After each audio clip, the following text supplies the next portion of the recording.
This is not from the mother. This is when a mother is breastfeeding. Nature is such that these probiotics will turn up on her nipple and they will then be sucked by the infant. This product doesn't involve anything from the human being.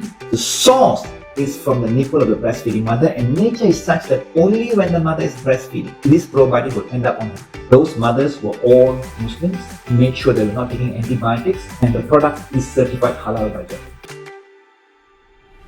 If the kids can't swallow the capsule, all you got to do is open up the capsule, hard shell gelatin capsule, mix it into milk or the salads, and let them have it. It's very safe and it's tasteless. Very easy to use.